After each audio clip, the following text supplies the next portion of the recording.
really important that we begin to change the mindset of young people to know that your vote counts. They don't understand that the legislative arm of government is actually a co-equal arm of government.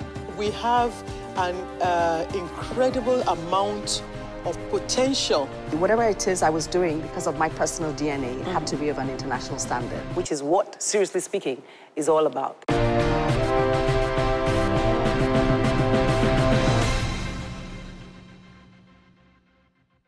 Well, hello there. Some time ago on the show, maybe about 2 or 3 years ago, 2014 to be precise, we had brought somebody who had gotten as far as Libya before he turned around and said, what is he running away from Nigeria for? And he came back.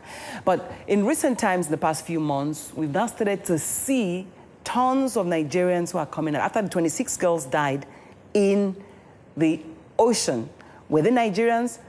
Government went back and forth, and usually they're Nigerians, and no, but we do know that from this country, many people run away, what in my time we call checking out, Andrew, the checking out syndrome. Now, what makes people want to leave? Somebody tells me they're looking for hope. On the show today, I have two people who their stories are stories that teach you there's hope, even in terrible circumstances. And then, of course, I have a psychologist who's going to join us on set today to help us to unravel what is it about our minds that make us make the choices of looking at our glasses as half empty rather than half full. We're back on Seriously Speaking. Welcome back. My two guests that are coming here first are meeting each other for the first time on this set. But your stories are very similar. Not because both of you are yellow popo. But they are similar. Kola and Mercy. Kola has written a book, and this is what the book is called. It's Through It All. I asked Mercy, when are you going to write your book? Now, you see, Kola's story, because Kola was on our set a couple of years ago because he's a security expert, and then again a couple of weeks ago because I was doing the Christmas party for people who are living with disability. Kola is 52, and he's lived with a limp out of polio. We call you one-legged man for 52 years, but he's a big man. You can. Well, 50 years, you walked small, you walked, that's true. You walked for 2 years, so you experienced it a little bit. I mean, I found that in the book. I didn't know that before. And then Mercy, well, Mercy was married off as a teenager in school by her father. This day and age, Mercy is a small girl. I won't tell you her age, but this day and age, okay, suffice to say in the 80s she was in secondary school. So she was married off to a man who was horrid to her for years. Now, but Mercy, in the past 1 year, she has spent her life trying to encourage women to get out of domestic violence. And it's extending it. In fact, Christmas time, you fed people in Ajegunle. So you're extending your largesse beyond that.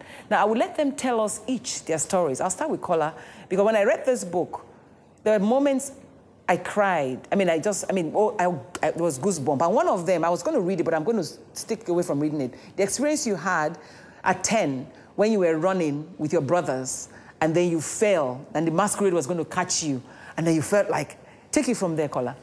All right, thanks, Adeshua. That time we went to our village. Of course, we grew up in Lagos, so we go to our village in Osun State only once in the year. So that particular year, the Christmas festivity for that year coincided with the masquerade festival in the village. To Lagos boy, it wasn't anything. At least we've always been going for Christmas. So that particular day, we all decided to hit town, so to say. You were dragging one leg. Of course, I walk now. I walk anyhow. And of course, so it was more of cousins, friends, and I think one or two of my siblings that were old enough then. So we all decided to go visiting uncles, aunties in the village. And when we got almost to the market square of the village, we heard the drums coming from nowhere. And immediately the drumming started, we saw people running. And of course, my cousins that reside in the village knew the implication, so they were already on their heels also. And I said, so what's happening? They said, that masquerade should not meet anybody on the road. So you couldn't run as fast as they So could. I discovered that everyone that we left my family compound together, everybody just took to their heels, and then I wanted to run after them. Then I discovered there was a difference. I could only hop on the right leg. Of course, the left leg, I can't do anything with it. Then I started crying and screaming and calling to all of them, please wait for me, and nobody actually waited. Everybody just, every man for himself was the situation that day. And right there and then, even though I was young, there are a lot of things were going on in my mind. I had never seen it anywhere, but I just told myself, so this is how people will always disappoint you when you need them most. So this is how people will always take off when you think you want to rely on them. And that day I just told myself I would never rely on anybody in life. But you did rely on somebody. You relied Of on course, God. like, Because you still relied rely on on divine. people.